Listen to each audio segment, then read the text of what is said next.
Alors, Sidour, donc page 23. Alors, dernier cours, on avait parlé de la Akedat Yitzhak. Ah oui. Dans le cours d'aujourd'hui, on va aborder un passage de la Tfila un peu spécial, qui se situe donc entre la Akedat Yitzhak et les Korbanot, et les Ketoret. Non, c'est entre les deux, et je trouve qu'on n'en parle pas assez. Ça s'appelle la partie du petit schéma. D'ailleurs, vous le voyez dans page 24, là en bas, vous avez le petit schéma. Alors, on a tout un tas de passages avant. Donc, Léolam Yé Adam, là, le passage Léolam Yé Adam, que vous voyez page 23 au milieu de la page. Puis le passage Lefichach également, page 24. Et puis, page 25, les deux passages Ataou. Donc, on a en fait un petit schéma qui arrive comme ça en plein milieu de ce qui est finalement là une préparation à la prière du matin. Hein. Tout ce qu'on est en train d'étudier. Donc les Ketoret, la Kedat Yitzhak, tout ça c'est une préparation à la prière du matin. Et dans cette partie de la préparation, donc à la prière du matin, tout d'un coup arrive le schéma. Alors, pourquoi Boisson de quoi? quelle est la place du... C'est quoi sa boisson? Quelle est la place du schéma ici dans la... C'est comme le coca. Quelle est la place du schéma ici dans la Tfila? Alors le schéma ici a été mis ici dans cette partie de la Tfila parce que suite à une takana des Chachamim. En fait, l'histoire, c'est qu'il y a 1500 ans, le roi perse avait fait un décret contre les Juifs d'interdire aux Juifs de dire le schéma. Pourquoi? Parce que lui croyait qu'il y avait deux dieux, le dieu du mal et le dieu du bien. Et donc, il ne voulait pas qu'on déclare l'unité d'un seul Dieu. Schéma Israël, finalement, on en reparlera dans un cours spécial sur la Tfila, mais là, ici, juste pour raconter cette petite histoire, et donc il a mis des gardes dans toutes les synagogues pour faire attention que les Juifs, pendant la prière, ne fassent pas le schéma. Or, donc, qu'est-ce qu'ils ont fait les Chachamim? Ils ont dit, puisque pendant la Tfila on ne peut pas faire le schéma, car il y a les gardes du roi qui sont là pour surveiller si on va faire le schéma, donc du coup on va mettre avant la Tfila le schéma.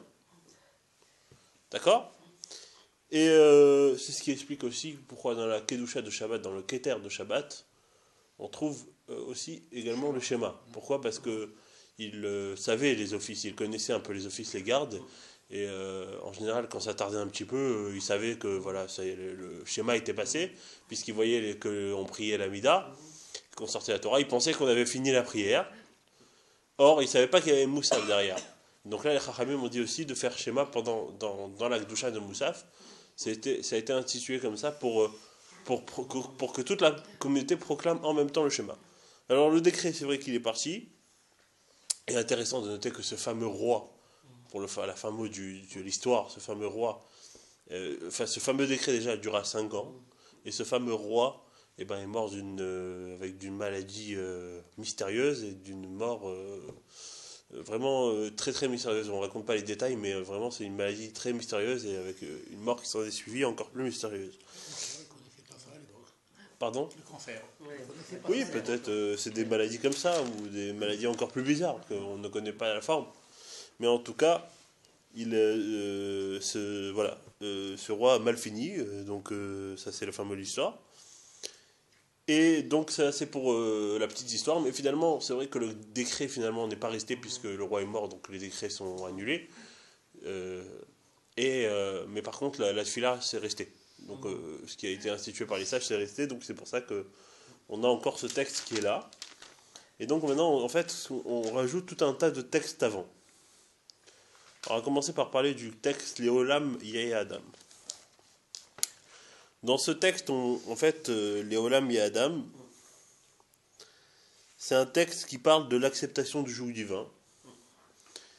Et en réalité, on est en train de dire comme ça, Léolam Yé Adam, toujours un homme il sera, Yere Shamaim Baseter, qui craint Dieu caché comme Kevegalouille, comme dévoilé. C'est-à-dire que qu'est-ce que ça veut dire ici? Ça veut pas dire que quand on dit caché, ça veut pas dire de façon cachée, mais ça veut dire parce que le décret aujourd'hui n'existe plus pour ça. Parce qu'à l'époque on disait ça parce qu'il y avait un décret. Mais aujourd'hui caché, qu'est-ce que ça veut dire caché? Ça veut dire profondément. Mais seter, en hébreu, ça veut aussi dire les profondeurs. Donc c'est-à-dire qu'un homme doit craindre Dieu profondément et aussi que ça se voit sur lui qu'il craint Dieu. D'accord? Et ensuite, alors il dit au modé à la émet et qu'il reconnaît la vérité. Alors sur ça, on peut s'allonger un petit peu.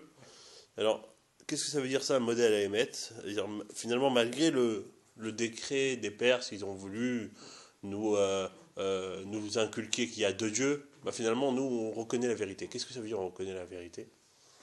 Alors, il y a ce qu'on appelle celui qui reconnaît à moitié, et la Gemara nous parle du cas de la Gemara nous parle du cas de Modé Bemiktsat, que celui qui reconnaît à moitié, et la Gemara nous dit que cette personne-là doit doit jurer pour récupérer ce qu'il lui a. Je donne le cas, par exemple, Shimon dit à Réhouven, tu me dois 3000 euros. Et Réhouven dit non, je te dois 1500 euros. Réhouven doit jurer qu'il doit que 1500 euros pour lui payer que 1500 euros.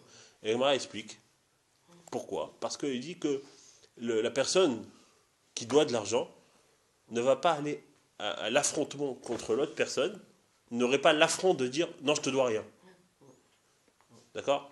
Il n'aurait pas cet affront-là. Donc, par le fait qu'il dit je te dois 1500, peut-être qu'il doit les 3000.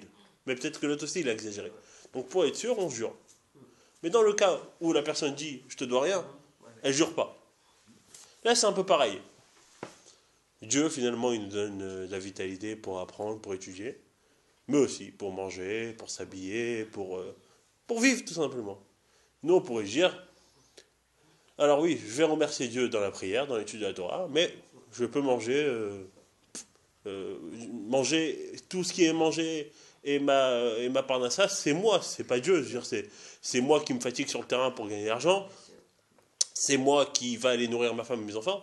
Donc on aurait tendance à croire que c'est notre force qui fait que... Et donc c'est là, ce serait pas reconnaître la vérité, ce serait reconnaître la moitié de la vérité.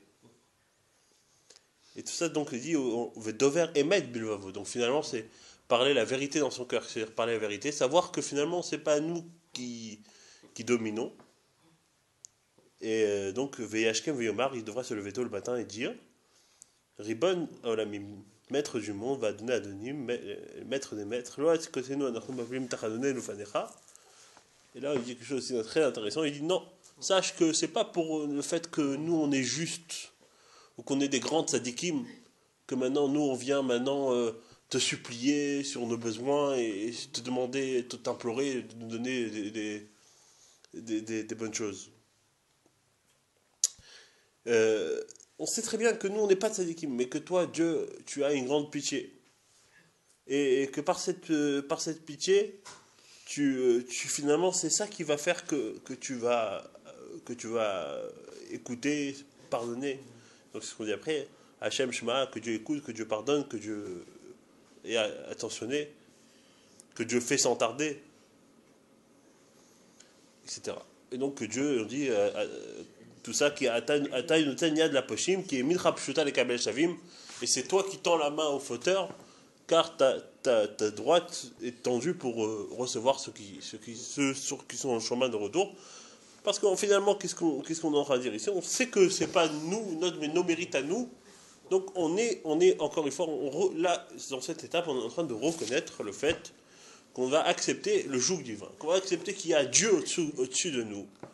Et que finalement, toutes nos actions sont faites dans cet esprit-là, de savoir que c'est par Dieu que l'on a tout. Alors ce qui est intéressant aussi de noter, c'est que finalement pourquoi on dit tout ça avant la tefila aussi? Pourquoi on dit tout ça? C'est finalement pour exprimer le fait que nous on n'est rien comparé à Hachem, pour finalement prendre plus en compte l'importance et la grandeur de Dieu. La raison pour laquelle on dit tout ça avant la tefila, c'est aussi dans ce but. Finalement, si nous, là on est en train de prendre conscience que on n'est rien finalement. Et c'est ce qu'on va dire. Ma'anou, qui nous sommes, Ma'chayenu, quelle est notre vie, Ma'chazenu, quelle est notre bonté, Ma'titkotenu, Ma'yeshuatenu, Ma'kochenu, Ma'gvoratenu, ça c'est des formes de qu'est-ce qu'on est finalement. Nous on n'est rien par rapport à Akadosh Baruch Hu. On est finalement que de la poussière devant Akadosh Baruch Hu. Et c'est là où finalement on est en train d'aborder notre tefila. Et dans la tefila, qu'est-ce qu'on va rechercher? On va rechercher à savoir que nous finalement on a besoin de demander à Akadosh Baruch Hu. Parce que la tefila avant tout, qu'est-ce que c'est? C'est qu'une personne des fois elle se dit j'ai besoin de ça, j'ai besoin de ça. Mais bon, voilà, j'ai besoin, c'est tout. Elle se le dit, j'ai besoin de ça, j'ai besoin de ça. Mais on dit attends, toi t'es rien. Il faut demander. Il faut oser demander à Akadosh Baruch Hu parce que toi tu n'as rien tout seul. Il faut l'exprimer, il faut le demander chaque jour parce que toi tu n'as rien tout seul. Mais le fait que tu demandes par tous ces mérites, alors Dieu il te donne. Donc tu dis Manomar lefanecha, qu'est-ce qu'on peut dire devant toi, Kadosh Baruch Hu? Alors kol agoborim, voilà tous les plus forts, Ka'in lefanecha, ils sont comme rien. Même les intelligents sont comme sans intelligence. Venim et les grands intelligents sont sans intelligence aussi. Qui nous tou, car nos actions sont vaines. Et devant toi, les jours de notre vie, c'est comme de la poussière. C'est comme la blague du juif là, qui dit à Akadosh Baruch Hu, pour toi, Akadosh Baruch Hu, t'as pas notion de temps et d'argent. 1 euro, c'est 100 000 euros. Alors donne-moi 1 euro. Alors Akadosh Baruch Hu lui répond, attends une seconde mon fils, attends. Donc voilà, donc ça veut dire que la vie c'est rien. Omotara Adam mina behema aïn. Et la supériorité de l'homme sur l'animal, finalement pas grand chose, parce qu'un animal des fois il sert plus Dieu que l'homme. Enfin, Kéakol avait car tout est vain. Les vades d'un neshama seulement, dit attends, il y a la neshama qui est pure, que elle, là, elle va venir devant toi, et elle va rendre un compte chez Neymar, comme ensuite un verset, mais, alors, voilà, là ça commence maintenant, autre dit, voilà, Amecha, alors nous sommes ton peuple, Bene Veritecha, les enfants de ton alliance. Quelle alliance? Bene Avraham ou Avecha. Premièrement, l'alliance de Avraham, chez Nishbat Alo Be'ar Moria, la fameuse Akedat Israq qu'on a vu la semaine dernière. Et ensuite Zera Israq aussi, Akedecha, celui qui était sur la Akedat justement, chez les cas d'Al-Gaba Mizbeach. Et Adat Yaakov Vidcha Bechorecha. Chez Me'avatra, chez Avta Oto, que l'amour que tu l'as aimé, Simchatecha, chez Samartabo, et de la joie que tu t'es réjoui dans lui, qu'il était tellement émet. Vous savez, Yaakov était appelé émet. Donc c'est pour ça que ici on s'allonge un peu plus sur le fait que Dieu était très content de Yaakov, parce que finalement c'était le émet. Karata auto Israël Vishurun. Tu l'as appelé finalement Israël, le fait que tu étais content de son action, qu'il a vaincu la divinité. Et qu'est-ce qu'on est en train d'exprimer ici? C'est que finalement on est en train de dire finalement, ok, on comprend, nous on n'est rien. Donc si nous on n'est rien, pourquoi tu veux que Dieu il nous reçoive finalement? Pourquoi tu veux que Dieu il nous donne une importance? Voilà pourquoi. Parce qu'on a le mérite de nos parents qui nous ont légué ce mérite, qui nous ont donné en héritage ce mérite. Donc par ces mérites-là, par ces choses-là, on est légitime de pouvoir entrer dans ton palais. Et pas seulement qu'on est légitime, on va voir ça dans la suite, mais que, pas seulement qu'on est légitime, mais au contraire, si on ne vient pas dans ton palais, ce serait un manque de respect. Imaginez Dieu Akadosh Baruch Hu, on est ses enfants. Imaginez un fils qui ne vient pas donner un respect à son père, qui ne vient pas visiter son père, c'est un manque de respect. Une personne qui passe devant le palais du roi et qui ne va pas se présenter devant le roi, c'est quelque part un manque de respect si pour le roi il a une importance. Bon, si c'est un petit vagabond, on s'en fout. Mais là, pour le roi, il a une importance. C'est de la descendance de Avraham, Yitzhak et Yaakov. Il dit, c'est pour ça que les fichach, c'est pour cela.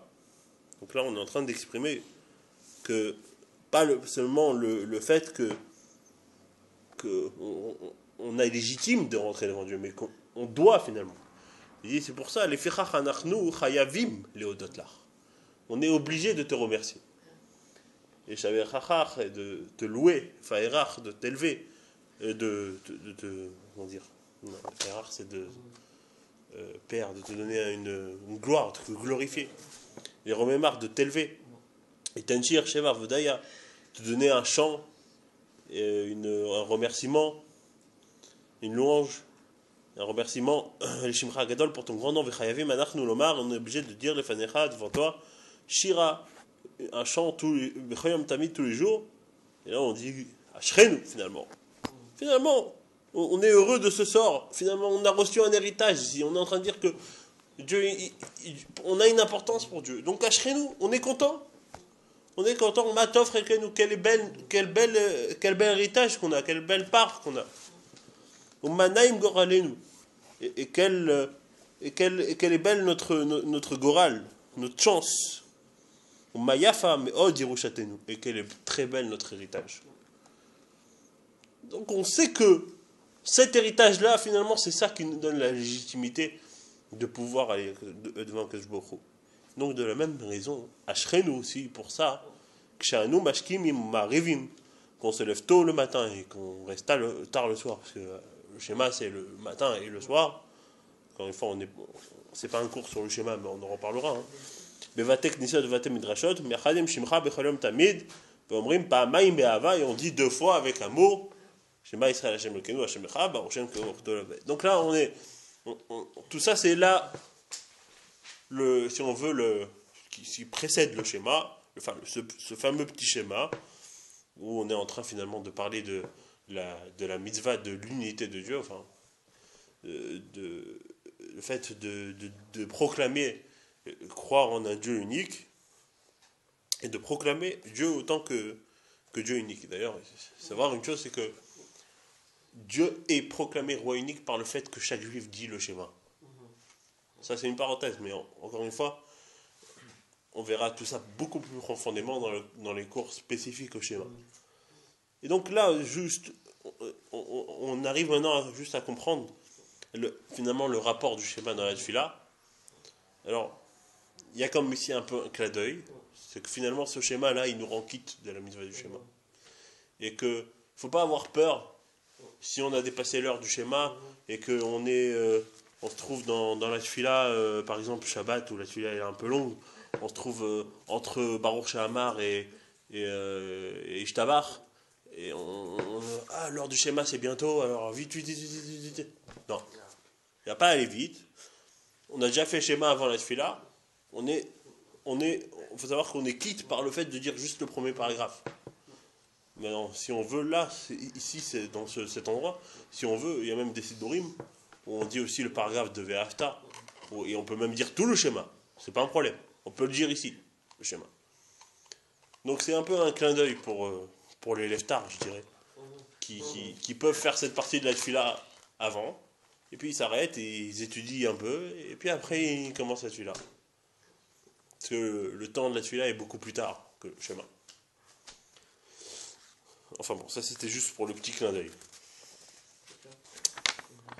Et ensuite, alors, les deux paragraphes qui vont suivre, c'est la confirmation de l'unité de Dieu et la proclamation du fait que de l'unité de Dieu et le fait de savoir que Dieu est le même avant et après avoir créé le monde, qui n'a pas changé par la création du monde. Donc c'est dans le même esprit que le schéma. On dit à Taou Echad, tu es unique, tu es Kodem chez Barata Olam. Avant d'avoir créé le monde, Taou Lachar chez Barata Olam, mais tu es le même après avoir créé le monde. Alors, juste une chose, on pourrait ici se poser la question, est-ce que quelqu'un aurait pensé de dire sur Akash Bokhu que par le fait qu'il a créé le monde, alors il a changé? Qu'est-ce que ça veut dire? Alors bon, c'est simple. On va prendre l'exemple d'un menuisier. Alors c'est son métier, il fait des armoires tous les jours, il fait des meubles tous les jours. Bon, on lui demande de faire un meuble. Alors avant qu'il fait le meuble, il est dans une certaine forme. Et il a beau faire des armoires tous les jours. Un jour, si on lui demande de faire une armoire différente et de faire une armoire spéciale, eh ben, il va concentrer plus d'énergie dans cette action. Et tous les jours, il a l'habitude, après avoir construit son armoire, de lever 500 tonnes. J'en ai un exemple. Hein. Et là, aujourd'hui, qu'on lui a demandé de construire une armoire avec 3 étagères en plus, il ne va pas pouvoir lever ce poids-là. C'est un exemple. Pourquoi? Parce qu'il a concentré plus d'efforts et d'énergie dans cette action. Donc c'est ça qu'on veut dire finalement. C'est que malgré l'effort qu'Akadosh Baruch Hu a concentré dans la création du monde, eh ben, ça n'a rien affecté en lui. Parce que même finalement, même le fait pour une personne finalement de parler, parce qu'on dit que la création du monde a été faite par des mahamarim, par des paroles de Dieu. Même quand une personne parle, alors si elle parle un peu, bon, elle va avoir un manque de salive, elle va avoir boire de l'eau à la limite. Si elle parle pendant 1 heure, ça va. Si elle parle pendant 10 heures, c'est déjà plus long. Là, il faut faire des pauses. Pas parler pendant 10 heures d'affilée. Il n'y a que les femmes qui savent faire ça. Les pas peur. Les hommes parlent de temps. Non, mais je rigole. Je vais pas me faire détester de toutes les femmes. Pas se faire lâcher. Et donc, on est en train de proclamer le fait que Dieu... Le fait d'avoir créé le monde et l'homme, ça a dû changer Dieu. Parce que... Mais changer dans le bien. Pas, en tout cas... Oui, c'est comme... Mais même, je dirais même changer dans le bien, non. Ni Dieu a évolué, ni Dieu a régressé. Oui, non. Qu'est-ce que ça veut dire? Qu'est-ce que vous voulez dire? Non, ce que je veux dire, c'est que nous, la création humaine, par exemple, on est célibataire, un jour on est marié, ça y est, c'est un changement. C'est un changement. Après, on a des enfants. Mais encore une fois, Il y a quelque chose. Quoi. si Dieu, pourquoi Dieu a créé le monde? C'est là la question. Pourquoi le but de la création du monde est que Dieu, c'est marqué comme ça, ni tavé lo akadosh baruch Hu, Dieu a eu une envie, shielo, qu'il a, il barech, qu'il soit béni, dira betartonim, une demeure ici-bas. C'est-à-dire que si on veut, en 2 mots, hein, pour essayer de dire Dieu, le monde, c'est un coup de folie. Il a eu une envie, et de là, il est parti sur imaginer le peuple d'Israël, qui va lui faire, dira betartonim, une demeure ici-bas. Bon, après, c'est beaucoup plus profond que ça. On a déjà fait beaucoup de cours sur expliquer la relation du monde, de Dieu avec le monde. Mais il y a énormément de paramètres qui entrent en compte. Dieu est passé par plusieurs tsumim, parce que Dieu est passé par... Un chef de service sans service, on a voulu dire chef de service. Mais c'est ça la particularité de Dieu. C'est vrai. Et nous de lui, bien sûr. Et donc c'est là où on parlait tout à l'heure. Là, c'est là notre légitimité, parce que finalement, Dieu, en melech belo am. Il n'y a pas de roi sans peuple. Il n'y a pas de père sans enfant. Donc c'est là où est notre légitimité finalement. D'accord? Mais ceci dit, c'est pas par la création du monde que Dieu a eu un peuple, parce que Dieu aurait pu passer par d'autres manières. Parce que il faut savoir que Dieu a imaginé le peuple d'Israël et a conçu le peuple d'Israël avant même de créer un monde matériel. Donc il aurait pu avoir ici une forme très spirituelle d'un peuple et d'un Dieu spirituel. Dieu n'aurait rien pu créer de matériel. Il aurait gardé tout ça en spirituel, on serait tous des anges, grands tzadikim. On n'aurait pas eu besoin de... Voilà. C'est-à-dire, ça aurait pu garder une forme spirituelle. La création du monde n'a pas nécessité un changement dans Dieu. C'est ça qu'on veut dire.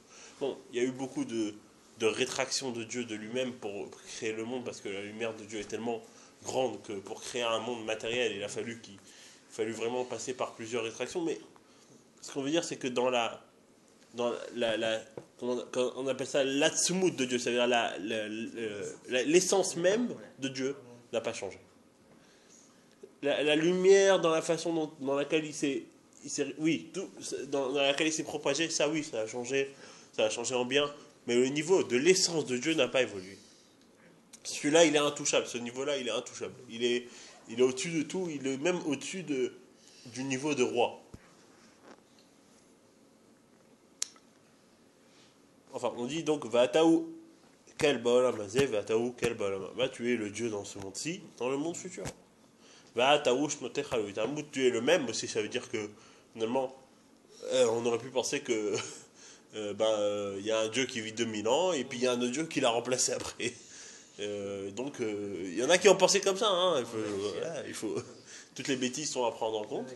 Donc nous on est en train de dire non, tes années ne sont pas finies, ne finissent pas, sont donc de façon illimitée. Kadesh et Marbo, la Machala Magdesh et Shemecha. Et donc là on demande finalement à Kadesh Baruch Hu de sanctifier son nom dans son monde sur le peuple qui sanctifie son nom.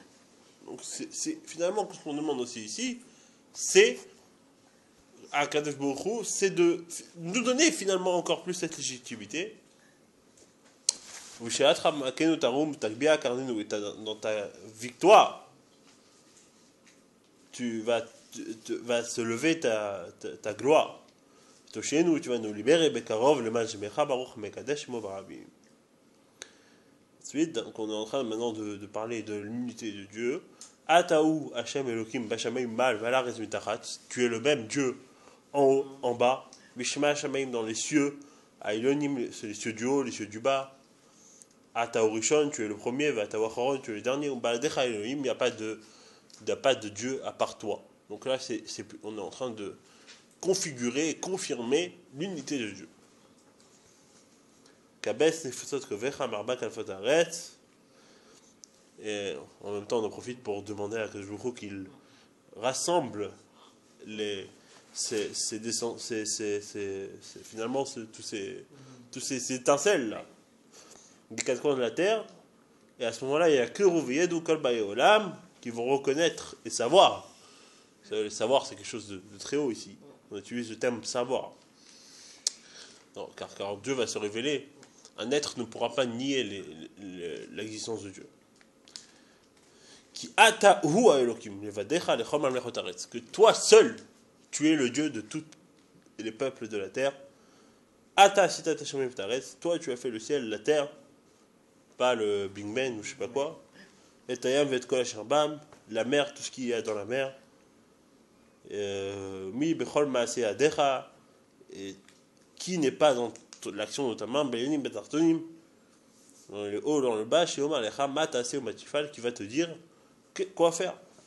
Donc là on est en train de parler de l'unité de Dieu. Voilà, l'unité de Dieu, c'est le fait que c'est lui qui a tout créé, c'est lui qui a tout fait, c'est lui qui fait tout, comme le Rambam dit dans son Sefer, dans la première halakha du Rambam, il est marqué que l'unité de Dieu, c'est finalement de savoir que Dieu crée toute source de créature. Et que la source de toute créature, c'est Dieu. D'accord ? Et ça, on dit que même un animal sait que son créateur, c'est Dieu. Et malheureusement, il y a des hommes qui sont plus bas qu'une vache. Parce que même une vache qui mange de l'herbe toute la journée, elle sait que son créateur, c'est Dieu. Et même le cheval aussi, il n'y a pas que le bœuf, même si ça se ressemble un petit peu. Mais je sais pas, apparemment pour certains, mais bon, c'est pas le sujet. Mais c'est-à-dire que même les animaux savent que le Akadosh Baruch Hu, c'est Dieu. Ils voient Dieu. Vous savez, la fameuse histoire avec l'âne de Bilab. Ils voient les animaux ont un sens plus poussé que l'homme. Et nous, on est censé être au-dessus de l'animal. Donc on est censé savoir vraiment encore plus que l'animal qui est un Dieu. Sauf que, voilà, comme on a un libre arbitre, certaines personnes sont encore plus bêtes que... On dit comme ça. Le Tanya, il dit, même une mouche sait que, même une mouche sait que tu as devancé le monde. C'est-à-dire, même la plus petite créature qu'on croit qu'elle sert à rien, eh ben, elle sait que, voilà, elle est au-dessus de toi. C'est-à-dire, voilà, quand tu es quelqu'un qui faute, la mouche, elle fait la volonté du jeu. La volonté du jeu, c'est que la mouche, elle vole. Voilà. Ça, elle a été créée pour ça. Pour faire ce qu'elle a à faire. Et vous savez que les mouches, c'est vraiment quelque chose des fois, pour certains... Non, mais ça nous embête. Mais vous savez que pour certaines choses, la mouche est essentielle. Pour certains, je sais pas, pour certains produits, certaines conservations, je sais pas. Enfin bon, c'est pas de la discussion, mais là, on est en train de dire... On est en train de dire, qui peut dire qu'est-ce que tu fais? Donc, qui peut dire à Akash Baruch Hu, voilà, tu n'as pas fait ça, et je veux que tu fasses ça. Personne n'est à te dire, personne n'est légitime de te dire quoi faire. Toi seul, tu es le maître. Et toi seul, tu sais quoi faire. Avinu Shebashamim, donc Dieu qui est dans le ciel, Chai Vekayam, Seimanu, fait avec nous Zdaka Vachesed.